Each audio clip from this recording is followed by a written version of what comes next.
Malam, Ci. Apa Malam semuanya. kabar? Baik-baik. Baik ya, kita ketemu lagi malam hari ini. Semoga nggak bosan aja ya. Enggak dong, mana mungkin bosen sama yang seru-seru kayak Pak Greli. Title-nya aja clickbait ya, bikin seru ya.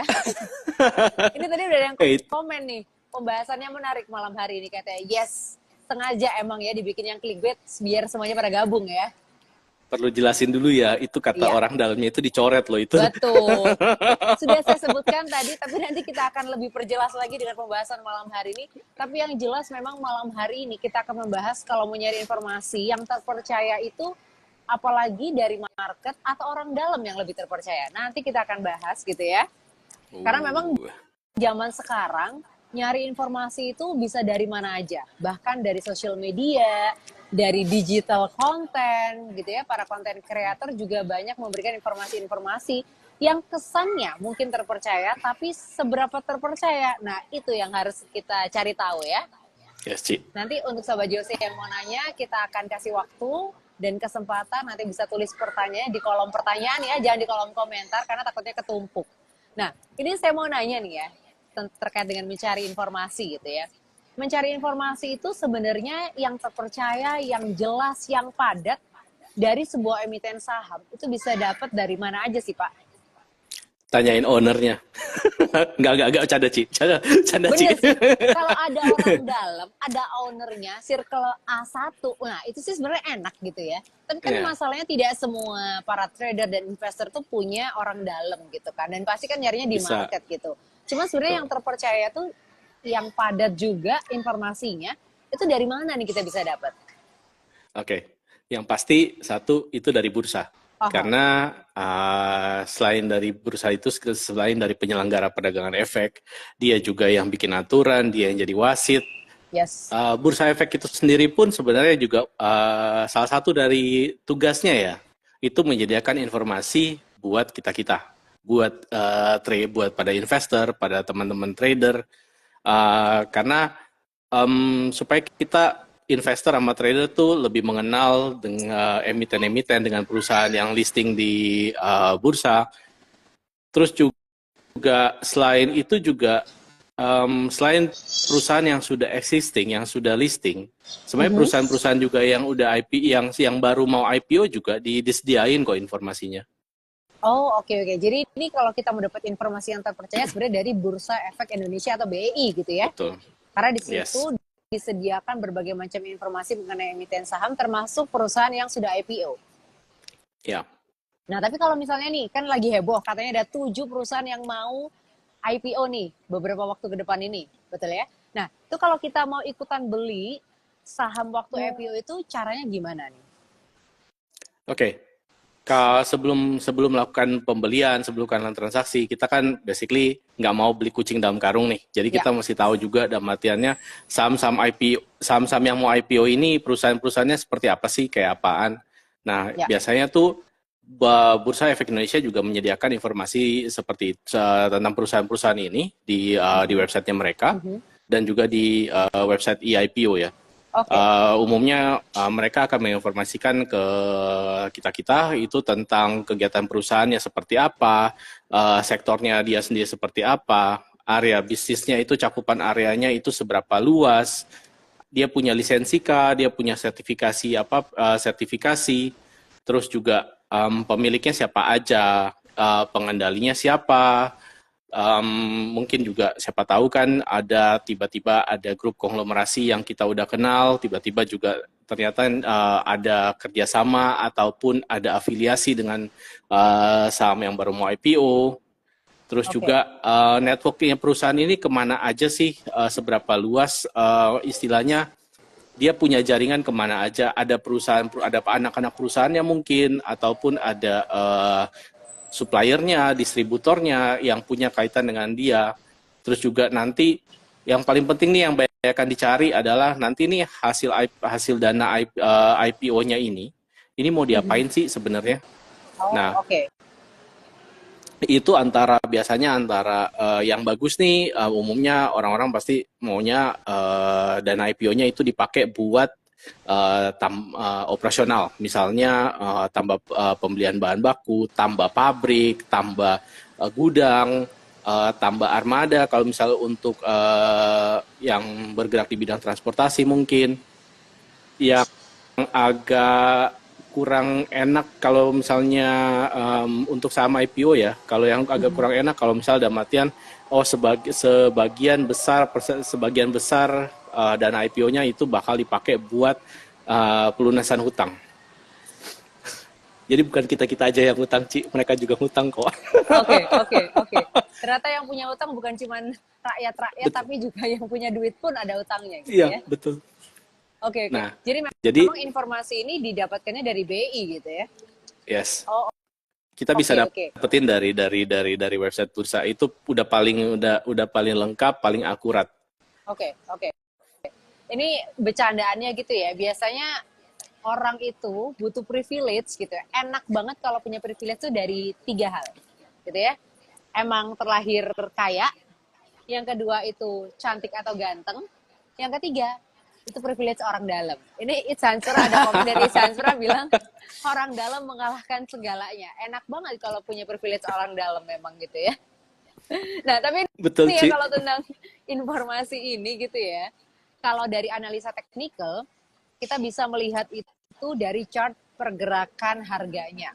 Kemudian kalau dari segi fundamental, analisa fundamental, kita bisa melihat data-data dan juga angka-angka perusahaannya. Nah, tapi sebenarnya informasi apa lagi sih yang kita harus punya, yang kita butuhkan dari analisa yang lain, selain dari teknikal dan juga fundamental? Oke, selain dari informasi dasar tentang perusahaan itu sendiri, backgroundnya dan lain-lain, ada hal juga beberapa yang lumayan esensial yang kita perlu untuk yang biasanya kita pakai buat fundamental, dan buat di analisa fundamental. Yang pasti teman-teman mendengarkan pasti tahu itu tentang laporan keuangan quarterly maupun tahunan. Terus juga ada laporan tahunannya sendiri. Dan juga salah satunya yang tiap tahun juga dikeluarin itu ada prospektus. Prospektus tentang perusahaan ini istilahnya kayak semacam rangkuman lah tentang perusahaan ini tahun kemarin udah ngapain aja, udah hasilnya seperti apa, terus nanti ke depannya itu kita bakal ngapain.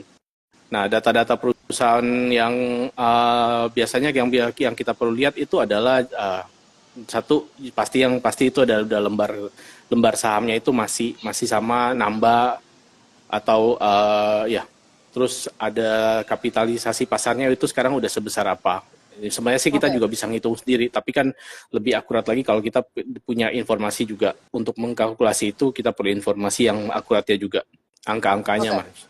Terus juga kita perlu angka-angka seperti aset, liabilitas, laba ruginya, untuk kita tahu rasio-rasio ekonomi tentang perusahaan ini seperti apa. Terus ini juga karena informasi ini nanti akan memberikan juga informasi ke kita lagi di mana progres perusahaan ini lagi sekarang kayak gimana sih dia, mundur kah, maju kah, udah dari periode dari tahun yang kemarin ke tahun ini progres nggak nih, atau enggak udah stagnan, ataupun mungkin wah perkembangannya kayak lumayan pesat nih. Nah di situ tuh biar gimana pun itu pasti akan jadi satu kunci buat kita untuk percaya kita mau invest di saham ini atau enggak. Terus juga komposisi pemegang sahamnya juga itu nggak kalah penting ya sebenarnya, karena dari komposisi pemegang sahamnya itu kita juga harus ikutan update. Paling pentingnya itu selain dari pemiliknya siapa, pengendalinya siapa, tapi yang kita juga harus tahu, gini deh, kalau Ciledi punya perusahaan, pasti Ciledi pengennya jadi mayoritas pemegang di situ dong. Ya. Kalau Ciledi udah nggak mau jadi pemegang mayoritas itu, ataupun dalam artian mayoritas yang megang itu udah masyarakat, berarti kan kalau Ciledi mau bikin RUPS, mau ngambil keputusan, itu berarti keputusannya udah nggak di tangan Ciledi lagi. Jadi boleh dibilang dalam artiannya mungkin pemilik perusahaannya udah setengah-setengah agak nggak peduli lah sama perusahaannya. Kalaupun udah sekitar istilahnya let's say 80-90% mayoritas sahamnya itu udah dipegang sama masyarakat. Jadi di situ maka itu juga hal penting yang kita masih lihat saat kita pengen transaksi satu saham itu komposisi pemegang sahamnya sampai seberapa besar.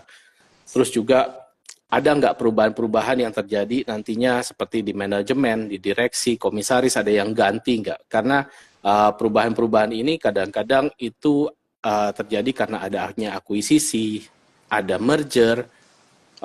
Paling gampang itu bisa nama itu bisa berubah juga.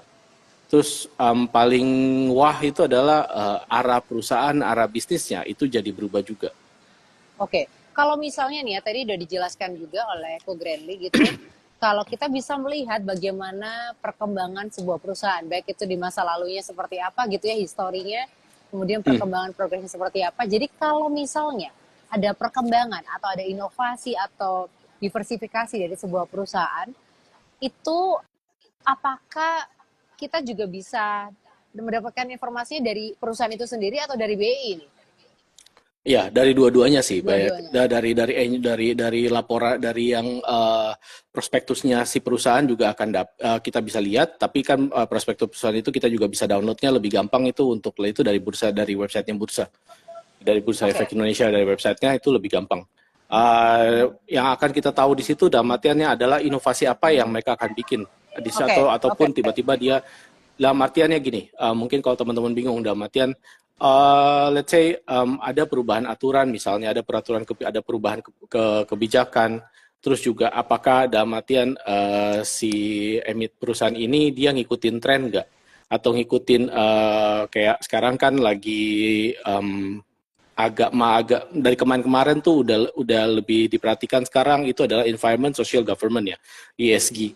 Itu faktor ESG itu juga lumayan penting untuk sekarang karena jadi akan jadi bahan pertimbangan untuk investor-investor, khususnya juga investor yang dari luar negeri, terlebih kayak dari Eropa, Amerika, seperti gitu.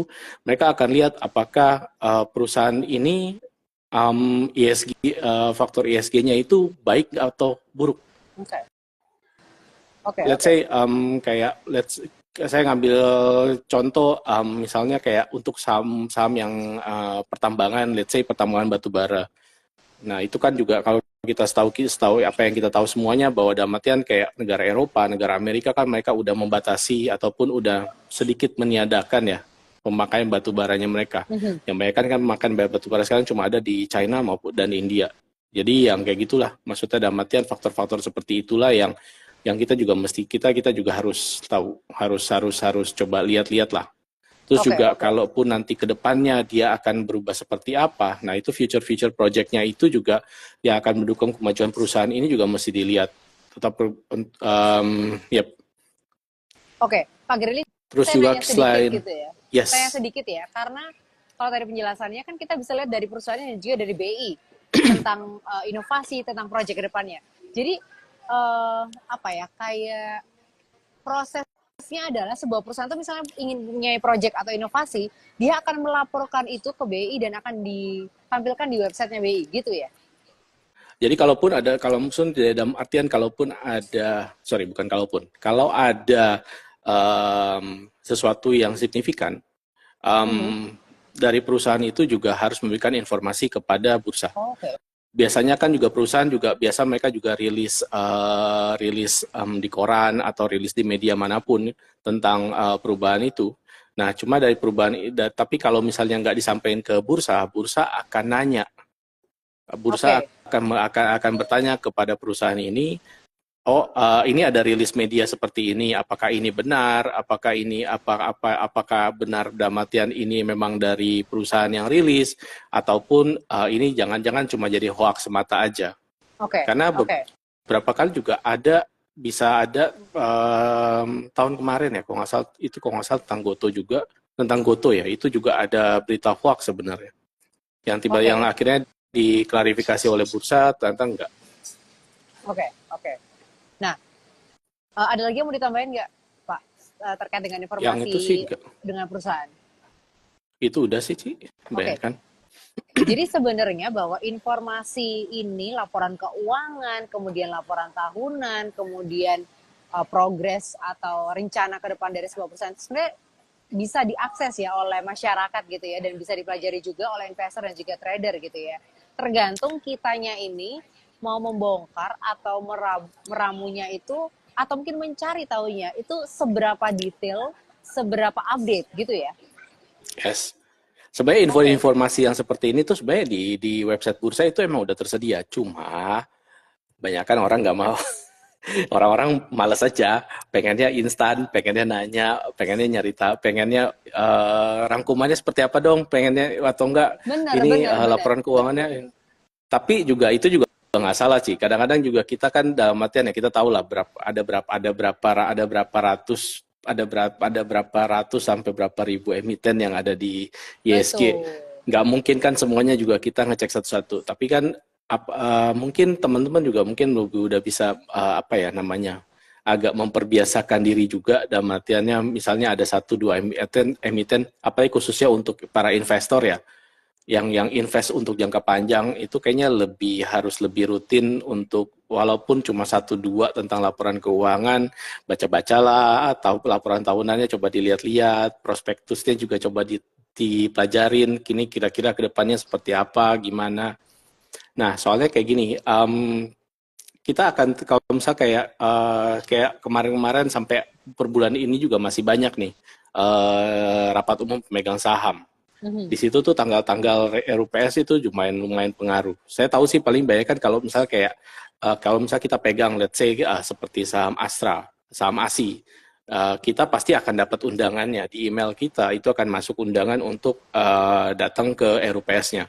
Tapi kan untuk beberapa teman yang mungkin nggak pegang Astra itu kan tapi mungkin kadang-kadang trader itu suka ada spekulan spekulan buy saham itu karena faktor dividen sih. Jadi kalau misalnya dividennya lagi ada rumor-rumor dividennya ini penjualannya bagus nih, kayaknya quarter ini tahun ini kayak lumayan tahun kemarin kayaknya lumayan kenceng. Jadi siapa tahu nih dividennya gede. Nah, itu biasanya kan kadang-kadang nanti putusan dividennya itu nanti akan ada di RUPS. Bener nggak dividennya ini? Oke, Nah, oke.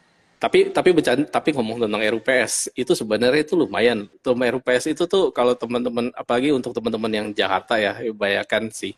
Itu dengan modal satu lot aja itu dapat itu bisa ngikutin RUPS itu lumayan.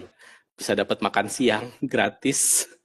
Oke. Hampersnya juga lumayan sih. Hampersnya juga nggak kaleng-kaleng. Oke, oke. Kemarin Hampersnya tuh apa emang isinya? kalau nggak salah tuh kemarin tuh kayak Adaro itu kayak dapat smartwatch sih. Oh, wah, Let's lumayan say ya. let's say kalau kita Adaro cuma punya satu lot, Adaro sekarang harganya sekitar 2000-an ya. Oh, jadi kita harus datang meeting RUPS-nya itu secara onsite gitu ya, bukan online berarti ya? Yes. Oh, Enggak. Kalau itu yang datang. Jadi oh, tapi apa? kita dapat Oh. email, dapat undangan, kita konfirmasi untuk datang, nanti kita bisa datang tuh. Nah, kalau Terus yang nggak nanti bisa datang online atau gimana? ada beberapa emiten yang masih memberikan akses untuk online, Mhm. karena juga kemarin, apalagi yang kemarin COVID kan juga banyak, tapi yang Betul. sekarang banyak kan juga udah onsite lagi, Ci. Hmm, oke, jadi kalau RUPS datang secara onsite itu banyak hadiahnya gitu ya? Banyak bonus gitu Jadi ya? kalau misal Ciledi punya, let's say satu lot Adaro, harganya sekarang 2.700, berarti kan modalnya cuma 270.000, udah dapat makan siang, dapat smartwatch, Ci. Lumayan toh. Plus dapat dividen lagi ya? Plus dapat dividen lagi. Yes. Ya, Oke, walaupun oh cuma kecil ya. gitu. Jadi lumayan tuh Oke, oke. sebenarnya. Oh, Terus juga selain tapi oke yang tentang hampers dan lain-lain itu sebenarnya intermezzo. Tapi yang paling penting kalau kalau misalnya teman-teman mungkin punya dapat undangan RUPS dan pengen dan bisa datang, apalagi untuk saham-saham yang khususnya yang punya yang bagi dividen, itu satu sih yang paling berharga adalah kalian bisa dapat informasi besaran dividen, apakah saham ini masih bagi dividen atau enggak, besaran dividennya. Kalian tuh bakal jadi orang pertama lah yang akan tahu, akan dengar itu. Jadi kan kalian waktu di tempat pun di tempat rapat itu sendiri pun udah bisa take action sendiri, Ci. oke, Kalau oke. dividennya gede bisa tambah buy. Kalau dividennya ternyata kurang, udahlah jual aja. Bisa bisa. Jadi kalian punya punya apa ya? Punya privilege untuk make decision before others. Oke.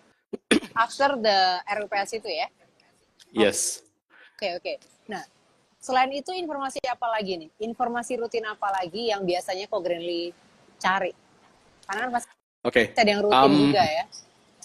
Banyakan tiap hari itu perhatiin under unusual market activity atau UMA. Unusual? Atau enggak unusual market activity. Oke. Itu UMA. apa tuh? Sama suspensi. Jadi banyakan kalau saham lagi naik kenceng-kenceng, lagi arah-arah terus, udah 2 hari arah, ataupun kenaikannya normalnya mungkin biasanya itu misal lihat saya cuma main di bawah 5%, tiba-tiba berapa hari ini udah mainnya tuh udah di 20-an%, 3 sampai arah misalnya, dan udah berhari-hari. Nah, itu tuh biasa kadang-kadang tuh ada dikasih UMA tuh, si unusual market activity. Terus bisa jadi sekali UMA, 2 kali UMA, tiba-tiba ntar lama-lama disuspensi juga, dapat suspensi 1. Ini yang memberikan sign UMA ini siapa? Ya bursa, orang bursa ya? Atau ya orang ya dari bursa sendiri. Dari bursa dong. Enggak dong, masa netizen sih. Siapa tahu, spekulasi kok kayaknya ada unusual market activity gitu. Akhirnya dilabeli gitu oleh masyarakat. Enggak juga ya, tapi dari bursa yang akan... dari bursa sendiri. Yes. Justru dari netizen biasanya keberatan, Ci. Keberatan kalau di UMA, ini saham lagi naik-naik kok tiba-tiba di UMA. Oh gitu, iya. Nah ini untuk UMA ini sendiri, berapa kali UMA sampai akhirnya akan disuspend? Kayak SP1, SP2 gitu kan ya? Iya, kayak sistemnya seperti itu. Kalau untuk jangka waktunya sendiri itu nggak tetap sih sebenarnya. Biasanya kalau UMA, kalau unusual market activity itu biasanya kalau misalnya kayak sekali, oke. Tapi kan biasanya yang si saham ini akan lebih berhati-hati untuk pergerakannya seperti apa. Cuma kalaupun dia masih dalam tanda kutip masih bandel, terus tiba-tiba dalam 1-2 hari lagi di UMA lagi. Nah, itu potensi setelah itu disuspend itu lebih besar. Langsung kena SP3 tuh. Oke. Nah, itu kalau sekali suspend itu bisa berapa lama? Suspend pertama itu hari ini suspend, besok udah bisa transaksi lagi. 1 hari. Kalau suspend kedua, kalau suspend kedua itu kalau nggak salah itu sekitar 1 minggu kerja lah, sekitar 5 harian, sekitar 4-5 hari kerja kayaknya. Suspend ketiga itu yang agak lama, itu bisa 2 minggu sampai 2 mingguan sampai sebulan ya. Umumnya itu sekitar 3 minggu sampai sebulan. Kecuali nggak usah lah, Ci. Kecuali yang heboh ini ya. Yang kemarin. Perlu sebutin nggak sih? Kayaknya semua nggak usah lah ya. Gitu kan ya. Nggak usah lah ya. Skip aja lah ya. Jadi kalau di suspend ini akan masuk ke papan pemantauan khusus atau full call action gitu ya? Kalau misalnya dari suspend ini tergantung. Sekarang kan juga untuk yang ke full call auction dan lain-lain kan udah ada syarat-syarat tertentunya. Jadi jadi tidak segampang, tidak seperti apa yang kita alamin kemarin lah.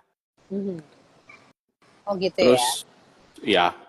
Jadi masih sekarang mungkin udah lebih banyak mendengarkan suara masyarakat, suara para trader, investor, dan mungkin orang-orang sekuritas juga. Jadi jadi mungkin dari pihak bursanya udah mulai terbuka hatinya, Ci, untuk mendengarkan suara rakyat. Mendengarkan, ya Ci. Kayak gitulah.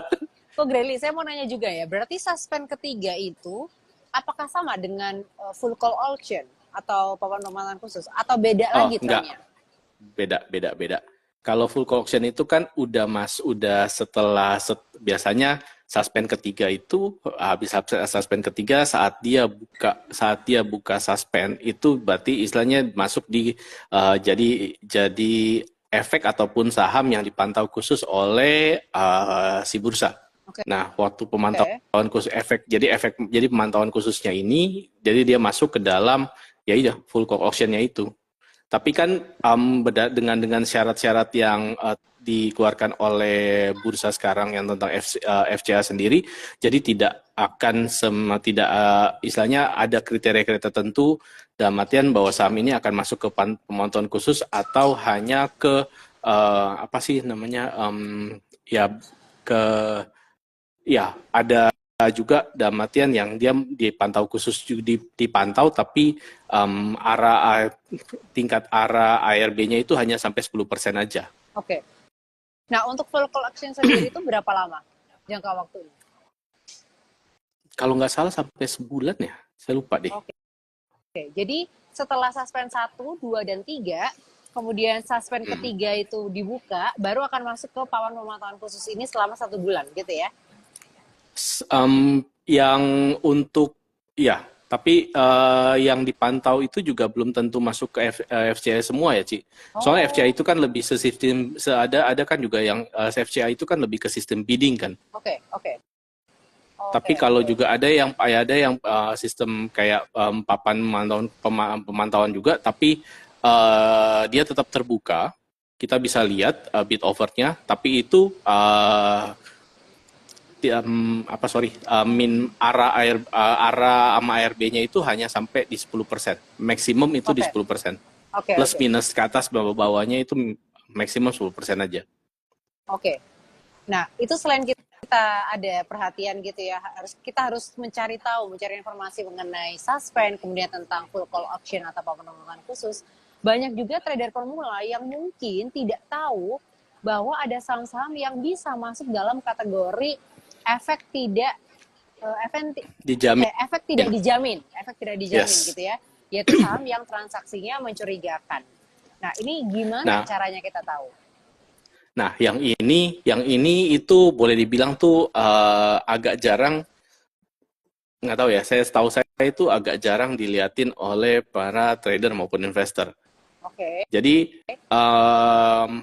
Jadi saham-saham yang masuk dalam kategori efek tidak dijamin ini, yaitu di mana transaksinya itu satu yang kayak tadi Lady bilang mencurigakan karena terjadi pembelian atau penjualan pada harga atau volume tertentu secara konsisten oleh pihak tertentu. Oke. Jadi boleh dibilang tuh rata-rata volumenya itu per hari itu sebesarannya hampir sama, terus juga di harga yang itu aja. Dan oleh kan bursa kan tahu kan, kita kan para trader investor itu ada SID namanya. Ya sama kayak nomor KTP kita lah untuk di saham. Nah itu tuh kalau SID yang itu aja juga yang beli kan ketahuan sih. Kelihatan. Apakah ini termasuk dalam unusual market activity juga? Beda lagi? Agak beda sih yang ini. Bedanya gimana? Kan sama-sama unusual market juga.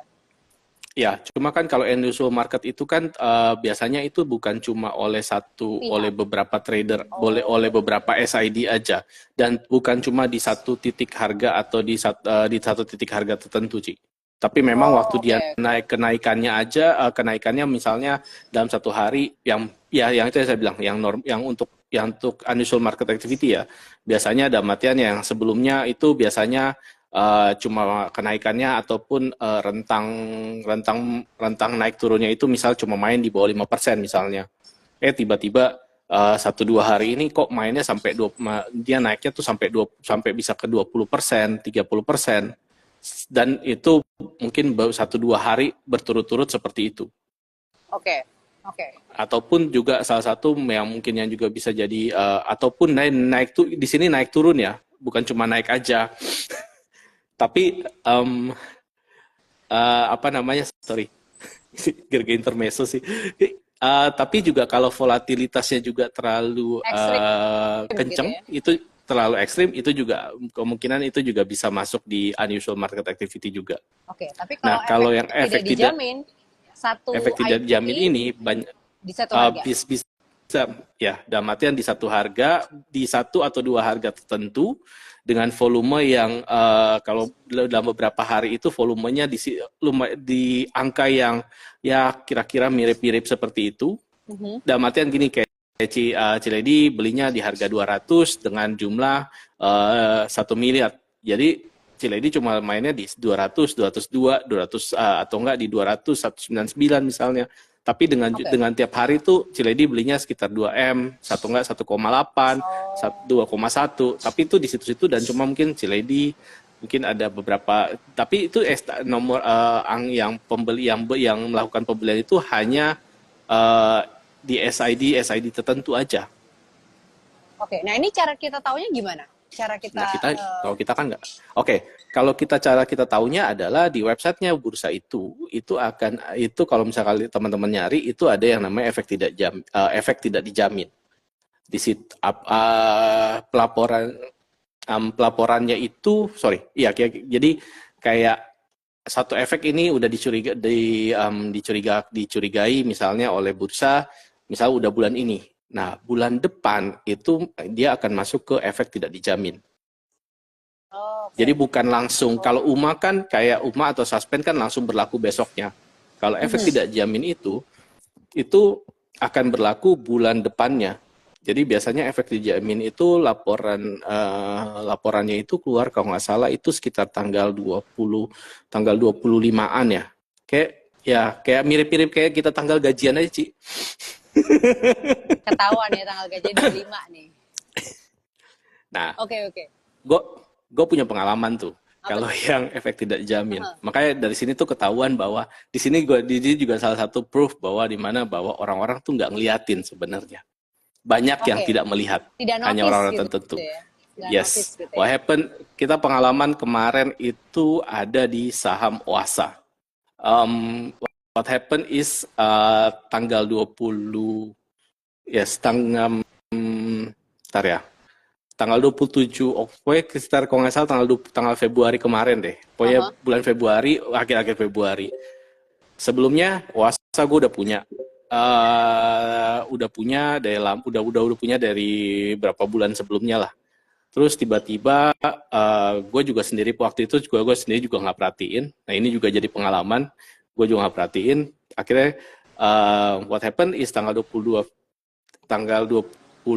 Februari itu sebenarnya ternyata di websitenya bursa itu udah keluar pemberitaan tentang Oasa itu masuk ke efek tidak dijamin dan jadi sebulan ke depan, which is bulan Maret itu akan disuspend. Jadi tidak ada aktivitas sama sekali untuk Oasa. Oke. Nah, itu kan beritanya sebenarnya tanggal 22 keluar. Tanggal 23 sampai tanggal 26 itu pergerakannya masih baik-baik aja. Termasuk tanggal 20, kalau nggak salah itu tanggal 26 itu justru ada kenaikan yang lumayan sekian persen untuk Oasa. Terus tiba-tiba juga gitu ya. Betul. Tanggal 27 apa 26 sorenya itu udah banyak influencer saham ataupun sekuritas yang mengeluarkan laporan, yang memforward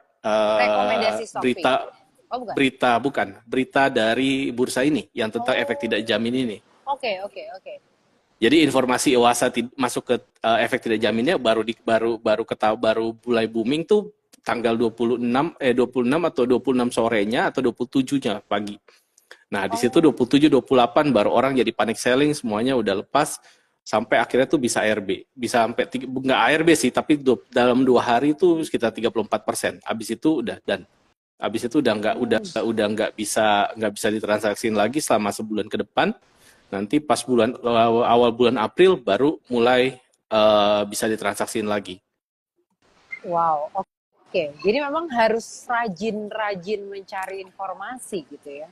Terkait emiten yang kita incer gitu. Betul.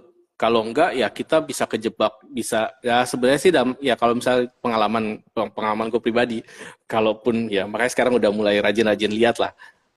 Untuk yang ini ya, untuk yang efek dijamin. Kalau yang lainnya emang udah sering lihat, kalau efek dijamin tuh baru kaget juga sih. Nah, yang efek jamin akhirnya jadi perhatiin. Kalau saya pikir kemarin harusnya tahu gitu, ya biasalah balik lagi ya, hashtag tahu gitu. Tanggal 26 gue udah jual tuh. Oke, jadi cut loss-nya sakit juga gitu ya. Tanggal 27-nya masih mungkin gara-gara ya karena kita pakai OLT-nya JUC juga yang cepet, jadi tuh pas udah tahu beritanya langsung antri jual aja Oh, pagi-pagi. oke, Jadi oke. udah pasti ketahu. Jadi kan biasa tuh pagi-pagi tanggal 20, somehow tuh um, ya sekitar 5%-an ya kalau nggak salah. Tapi tuh kayak orang-orang lain, mungkin tuh yang lain-lain masih belum notice. Jadi Oke, pas nanti, jadi ya udah, jadi masih sempet jualan di harga yang masih agak atasan dikit lah, walaupun cut loss dikit lah, nggak sampai berat-berat sampai sakit-sakit gimana banget gitu. oke. Nah, pertanyaannya selanjutnya kalau gitu, kalau memang kita harus mencari informasi sebegitu detailnya, sebegitu update-nya, pertanyaannya adalah apakah perusahaan itu atau bursa itu juga memberikan update tentang informasinya seupdate itu? Iya, boleh dibilang kan karena dari bursa sendiri kan karena dari perusahaan emiten sendiri pun mereka mewajibkan untuk memberikan informasi ke bursa. Mhm. Jadi mau tidak mau bahwa bisa dibilang bahwa bursa itu juga bisa dapat pusat informasinya yang ya boleh bilang paling cepat dan paling akurat. Oke, Palingan oke, kalaupun ada berita-berita misalnya dalam artian kayak ada satu perusahaan dia ngeluarin berita, terus dia mungkin belum sempat untuk infoin ke bursa hari itu, justru itu sebenarnya akan jadi PR ya, sebenarnya bukan beban sih, tapi lebih jadi ke PR untuk emiten itu karena nantinya si emiten ini akan ditanyain sama bursa. Apakah benar ada begini, ada begitu. Contohnya kemarin itu yang saham AMMN ya, yang mhm. kemarin kan ada hari kemarin kan itu ada negonya lumayan besar ya, itu sekitar nggak tahu itu sekitar ada 5, kalau nggak salah itu ada 5 miliar lembar ya. Nah, itu kan akhirnya kan hari ini, jadi kan jadi dari bursa sendiri pun harus mengklarifikasi ke perusahaan ke emiten AMMN-nya apakah benar ada kegiatan nego ini karena negosiasinya itu di bawah harga banget. Jadi kayak harga pasarnya itu kan sekitar di area sekitar 10 ribuan. Terus tiba-tiba negonya itu cuma di harga sekitar 1.600-an, 1.700 deh. Jadi Oke. agak jauh kan. Jadi bursa akan nanya. Terus akhirnya kalau hari ini saya lihat di websitenya bursa sendiri itu tuh itu ada berapa titik ini, ada berapa itu dan ya itu laporan harus si AMM-nya ini akan ditanyain maksudnya informasinya ada apa sampai sampai kok bisa ada negonya itu seperti apa dan akhirnya tuh jadi selain dari transaksi nego ini, akhirnya hal-hal lain pun jadi harus ditanyain lagi. Panjang gitu ya urusannya gitu ya. Betul, Oke, ya. oke. Untuk Sobat Jose yang mau mulai nanya, boleh langsung aja tulis pertanyaannya di kolom pertanyaan atau di kolom komentar ya. Nanti kita akan bahas juga dengan Pak Grenly.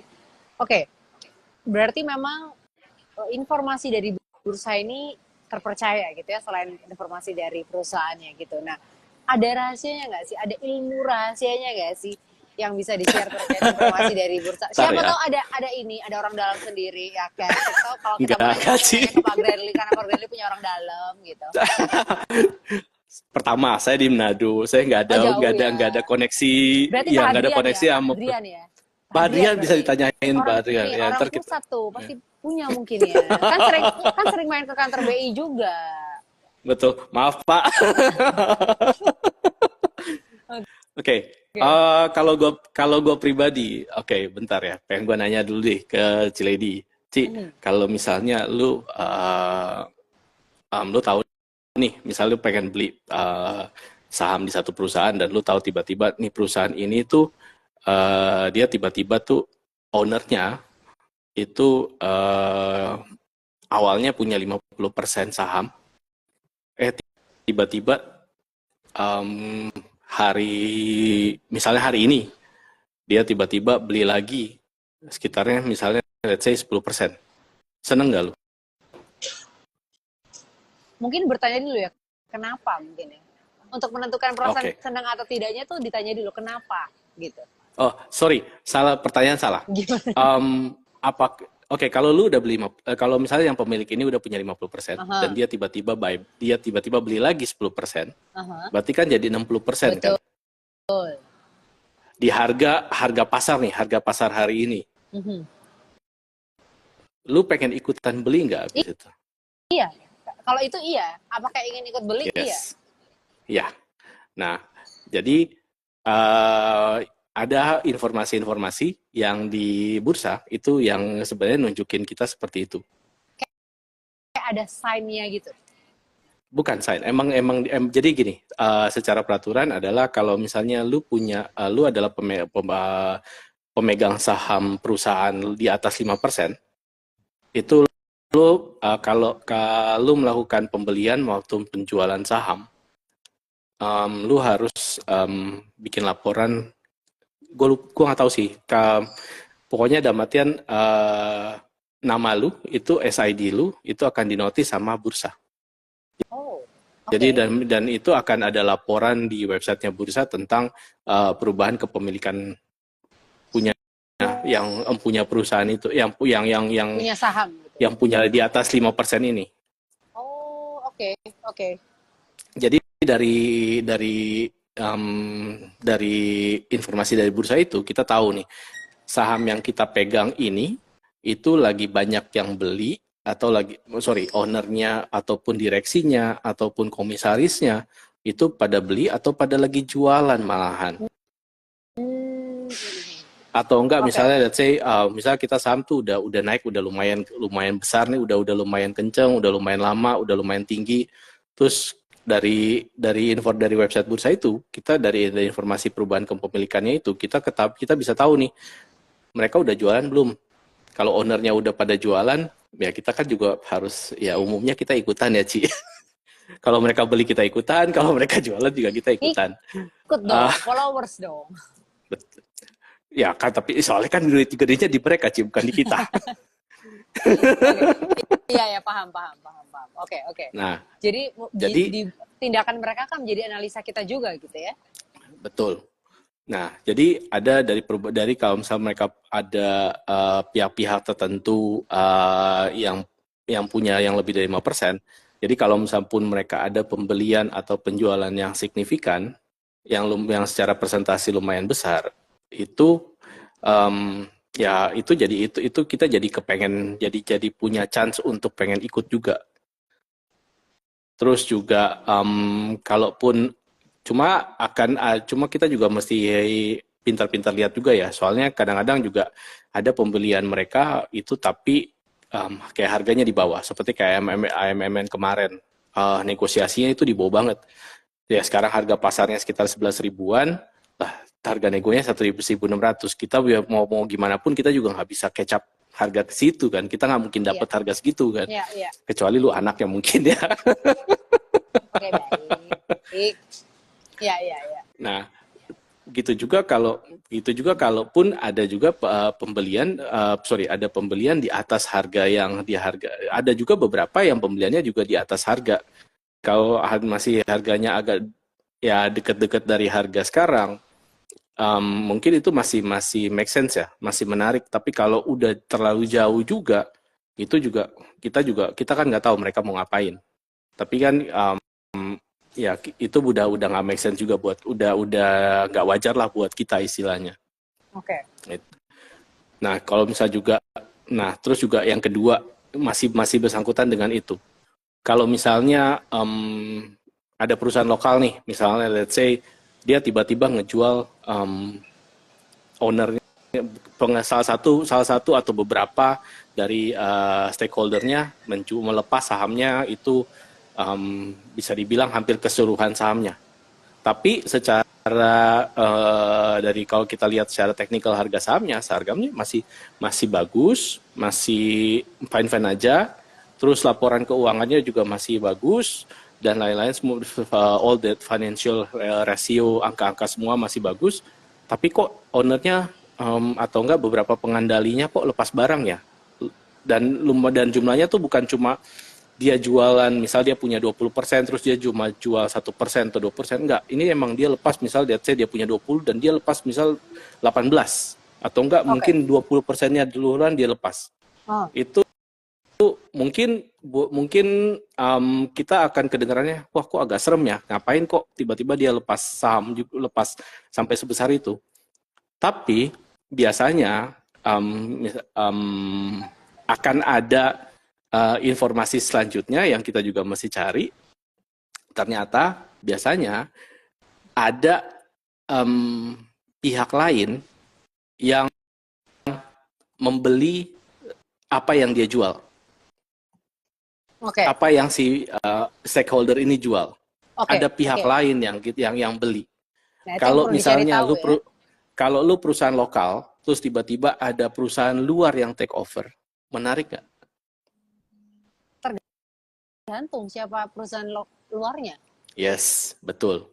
Tergantung. Makanya kita mesti akhirnya kan kita yang penting dalam artian kita tahu, oh ada perusahaan ini yang atau enggak ada si bapak ini ataupun ada si pihak ini yang kemarin si stakeholdernya jual, dia justru sekarang yang tampung, yang dia yang take over. Nah, tugas kita selanjutnya apa? Nyari tahu siapa yang nampung ini. Iya, iya. Perusahaan apa yang nampung dan seberapa bagus perusahaan ini yang nampung ini. Walaupun mungkin walaupun secara informasi mungkin kita agak limited ya, tapi mau nggak mau juga ya seberapa besar, seberapa banyak informasi yang kita bisa tampung ya kita harus nyari. Oke, oke. Supaya karena saham-saham yang seperti ini kadang-kadang bisa jackpot sih. Dalam Oke. artiannya kayak mungkin dari harganya mungkin masih 100-an, minimal ya bisa lu untuk bukan minimal sih. Beberapa kali sorry ya, bukan pamer ya, tapi beberapa kali gue bisa dapet beggar di situ, beggar di saham-saham seperti ini. Walaupun Ya. memang secara jumlah lot saham itu mungkin kita nggak bisa sampai sebesar kayak Astra, Telkom atau seperti itu. Tapi Kan lumayan buat lumayan, uang jajan kopi gitu ya. Lebih sih, Ci. Lebih ya. Lebih dari kopi. Oke, baik. Iya. Tergantung kopinya Buat apa jalan-jalan, dulu. buat jalan-jalan boleh, Ci. Jalan-jalan Jalan-jalan berarti banyak sambil ngopi baca boleh, Ci. Oke. Ternyata banyak juga duitnya Pak Gradley gitu ya. Dan FYI, for your information bahwa berapa ya? Kemarin sehari 2 hari kemarin gue udah dapet ada dua yang bagus. 2 emiten maksudnya. Ada 2 emiten yang Apa? bagus dan hari ini Apa? dan berapa hari ini udah gerak. Kalau satu ya gue spill deh. Cuma juga sorry ya kalau misalnya kita hari ini mungkin agak telat, mungkin kalau misalnya kita kemarin Senin mungkin lebih enak ya, Ci. Arko, teman-teman lihat Arko deh. Arko hari ini 2 hari ini kayaknya udah, bentar ya, terpaksa mesti lihat nih. Arko dari tanggal 20 Juni, yes itu udah udah hari ini aja naik sekitar 11%. Itu sebenarnya dari tanggal 20 Juni ya, 20 Juni. Ya dari tanggal 20 Juni itu udah kenaikannya kalau kita hitung udah sekitar 25% sih. Oh, oke. Nah, kalau misalnya teman-teman pengen tahu ada apa di Arko sebenarnya, coba deh bongkar informasi yang ada di websitenya bursa. Oke. Nyari tentang Arko. Itu bisa kelihatan kok ada apa di Arko. Oke. Nah, mungkin pertanyaan terkait hal ini juga gitu ya Pak Gradley ya. Berarti kan sebenarnya informasi ini sudah ada, sudah tersedia gitu. Nah, sedangkan banyak sekali emiten yang ya seperti kita tahu ya, list emiten itu kan ribuan atau ratusan gitu. Nah, itu kita filteringnya itu dari mana? Yang kita mau cari tahu, kemudian apa aja yang menarik, itu apakah informasi disediakan oleh sekuritas atau analisa sendiri atau seperti apa filteringnya? Oke, kalau misalnya teman-teman mau coba maksudnya untuk pengen tahu informasi tentang sahamnya yang di website bursa, sebenarnya gampangnya adalah saham-saham yang teman-teman pegang itu aja dulu, yang maksudnya untuk melatih ya, saham-saham yang teman-teman pegang itu yang teman-teman cari aja informasinya di website bursa. Kedua, Misalnya kan biasanya kita tuh punya tuh watchlist sendiri nih, watchlist masing-masing. Dan saya yakin Mhm. juga udah berapa kali udah di live-live sebelumnya kan juga yang analisa yang kayak Kohadrian juga analis yang lain juga pada udah ngomong pasti untuk teman-teman untuk bikin watchlist juga kan. Ya, Nah, ya. mungkin juga watchlist yang teman-teman bikin itu juga mungkin bisa teman-teman perhatiin juga. Oke. Watchlist-nya mungkin nggak perlu panjang, nggak perlu banyak, tapi mungkin dikit tapi informasinya terpercaya gitu ya. Yes, Lengkap betul. gitu. Yang boleh bilang yang lebih ya yang sesuai dengan uh, kepribadian teman-teman sendiri. Nah, kecuali yang tadi saya bilang yang terakhir yang rahasianya itu. Soalnya itu kadang-kadang itu di luar watchlist. Betul itu ya, karena orang dalam itu Ya, tadi ya. nggak ada orang dalam, Enggak, Ci. Kita nggak ada orang orang dalam. dalam itu maksudnya aktivitasnya ya, Yes, aktivitas yang aktivitas terjadi dari dari orang stakeholdernya dalam. dari Ya orang ya dalam stakeholder. dari stakeholder. Kita kan Yes, betul betul. ya kan. Sensitif, Ci, ngomongin orang dalam. Oke oke oke. Nah, tapi memang ya dalam kehidupan kita sehari-hari pun ya nggak cuma soal saham, bahwa privilege orang dalam itu nyata adanya gitu kan. Nyari kerja aja butuh orang dalam kadang-kadang. Jadi kalau memang Yes, punya Ci. orang dalam ya privilege, dinikmatin aja. Dan kalau bisa Ya. informasinya disebarkan untuk masyarakat biar berguna. Meskipun biasanya kalau ada informasi tentang keuntungan dari orang dalam yang nggak dibagi-bagi, pengennya untuk sendiri gitu kan ya. Biasanya begitu, Ci. Biasanya begitu. Makanya, makanya gue juga cuma berani berani spill juga cuma satu aja, Ci. Yang lain nggak mau Oh gitu. nyari sendiri. Takut ya, takut kenapa-kenapa ya. Ya, baik lagi. Oke. Karena itu balik lagi dalam artian biasanya adalah yang gue cari itu adalah saham-saham yang lotnya itu nggak banyak sebenarnya. Belum mulai, jadi belum mulai Belum belum booming gitu rame, ya. Belum iya rame. belum booming. Jadi orang pada belum tahu. Ya udah biarin aja. Jadi kesimpulannya dari Jadi kita koleksi pelan-pelan. Oke, jadi kesimpulannya adalah Pak Granley punya orang dalam. Nggak Iya ada, ya. Ci. Nggak Nggak, ada, Ci. nggak, Pak Granley nggak punya orang dalam, tapi rajin mencari informasi Mencari gitu ya. informasi tentang orang tentang stakeholdernya Nah, hati-hati kalau emiten. ngomong ya.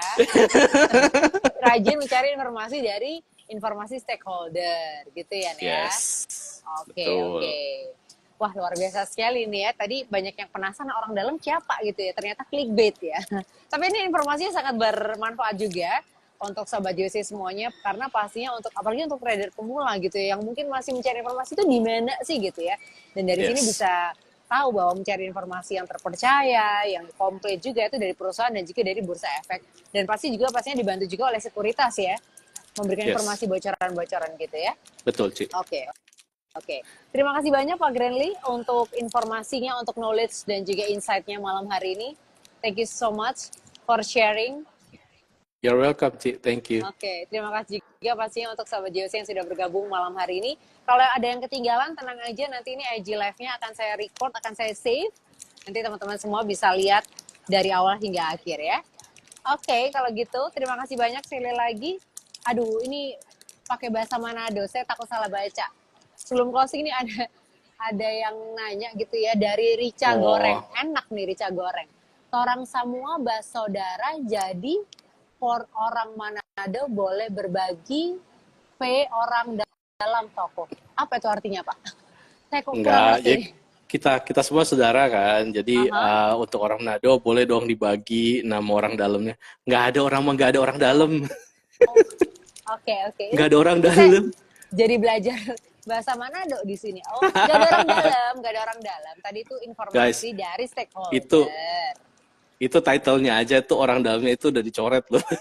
Iya, cuman kalau di sini nggak bisa dicoret, ya kan? Makanya saya Tapi kasih tanda kutip market gitu kan. Tapi sih kemarin ya, maksudnya buat sebenarnya buat informasi aja buat teman-teman.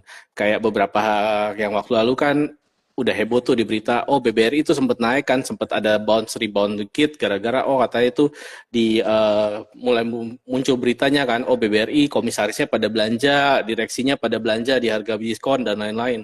Nah itu kan informasinya itu sebenarnya kita udah bisa dapat sebelum berita itu di Oke, oke, websitenya bursa. oke. Jadi sebenarnya teman-teman udah bisa action kalau rajin ngecek, teman-teman tuh udah bisa take action duluan daripada nanti abis baca berita baru take action gitu loh. Oke, oke. Itu tadi ya. poinnya adalah rajin-rajin mencari informasi dari website bursa ya. Oke, Yes. ini ada komen dari Sanspra, mau info orang dalam atau ordal Wani Piro. Ini bahasa Jawa, Pak. Asik. Artinya berani Iya, berapa? tahu. Oh, tahu ya. Oke, Wani Piro. Itu dia, jadi yang mau cari informasi orang dalam, tanya ke Pak Grenly Wani Piro, gitu ya. Duh, jangan. Ntar di DM gua. Bercanda ya. Oke, sekali lagi terima kasih Pak Grenly untuk informasinya. Kita ketemu lagi next time ya. Oke, Ci. Thank you. Oke, bye-bye. Selamat malam. Thanks, guys.